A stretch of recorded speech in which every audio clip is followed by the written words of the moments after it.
back to Horizon 180. It's been an interesting world in the Armenian-American world. Just as we were celebrating the House Foreign Affairs Committee passage of the recognition of the genocide, suddenly there was talk from Turkey of deportations of Armenians. Aram Hamparian, ANCA Executive Director, is on the phone with us. Aram, let's set up this dialogue about Erdogan wanting to deport Armenians. What's this all about? I mean, it's really just a kind of a very honest and deeply troubling statement by Erdogan, making it clear that the motives and the attitudes that drove the genocide in 1915 are still very much alive and well in the Turkish leadership.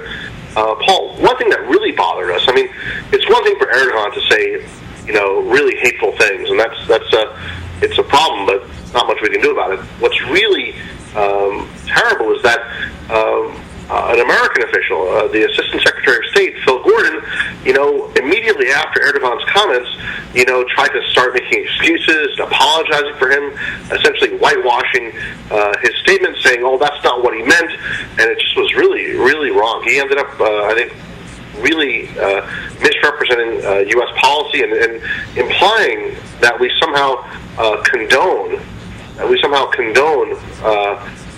Turkish threats of violence or renewed deportations of Armenians. So Phil Gordon, I think, needs to get it right. I think it's up to his boss, Secretary Clinton, and the President to make it clear that he does not speak for America. That's why you have an action alert now. Tell us about what you want our community to communicate to President Obama.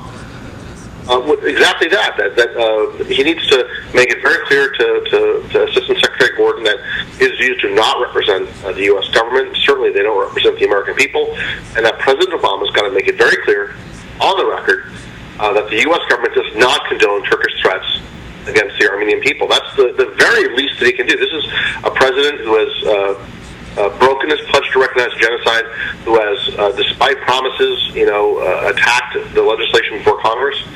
He has essentially gone along with Turkey's gag rule on the U.S. government.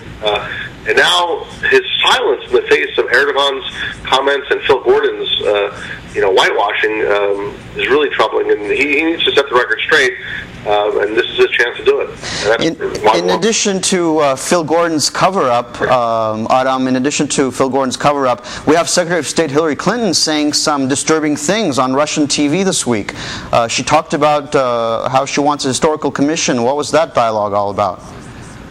Yeah, I mean, she was asked on Russian TV, where do things stand? Why has the president not honored his pledge? And she said, well, because this issue is being resolved by Turks and Armenians through a historical commission. Kind of echoes what she said a week or two ago about how third parties have no place in condemning the Armenian genocide. What a ridiculous comment. Every American, every human has a place in condemning genocide. And the thought that the world should remain silent in the face of atrocities is really un-American. But then she said today on Russian TV that this commission is in fact already underway. I know that your viewers and all Armenian Americans have watched the protocol process extremely closely. It's a really bad process, but one of the saving graces in this process is that this terrible idea of a commission is not supposed to go into effect until the protocols are ratified and that Turkey has opened its border and normalized ties. And now here we are, even with as bad as the protocols are, the bad parts of it are being front-loaded. And Secretary Clinton is announcing publicly that the commission's already underway, that work is underway to put this commission in place. If that's not true, the Armenian government needs to really make it very clear that they're not taking part in this process behind closed doors in a way that's not transparent. I think that the ball is in Yerevan's court, and they need to answer Secretary Clinton's assertion that there is already a historical commission underway.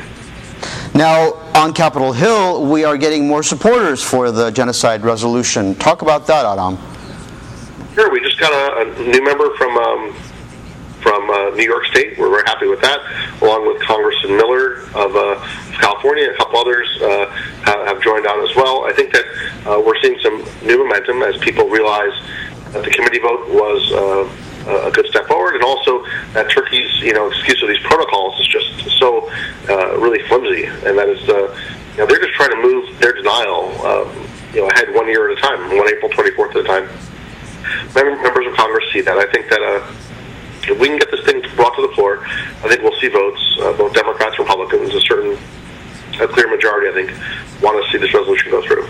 And on that note, Aram, on Sunday here live at Horizon, ANCA is hosting a town hall forum to address House Resolution 252. ANCA Chairman Ken Hachigian is going to be here as well as Congressman Adam Schiff. So we look forward to hearing about this and talking more in depth on this issue.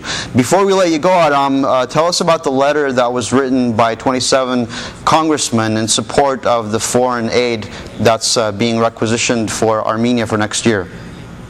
Sure. We're looking at a whole range of priorities on the foreign aid bill. We want to see increased aid up to the level of $70 million for Armenia, $10 million in aid to Karabakh, and that's Karabakh assistance that's not just humanitarian but also developmental.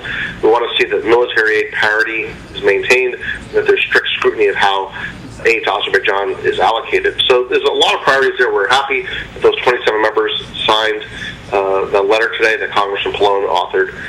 So we're looking forward to the Foreign Aid Committee, taking that advice very seriously. But our committee needs to stay involved, stay engaged, stay in touch with members of Congress. Visit the ANCA website, call us at 202-775-1918 if you have any questions or we can help. Anyway, we're here to serve our community and provide you with the resources and tools that you need. Thank you very much for all the hard work you're doing, and thank you for taking time to talk to our Horizon audience, Adam.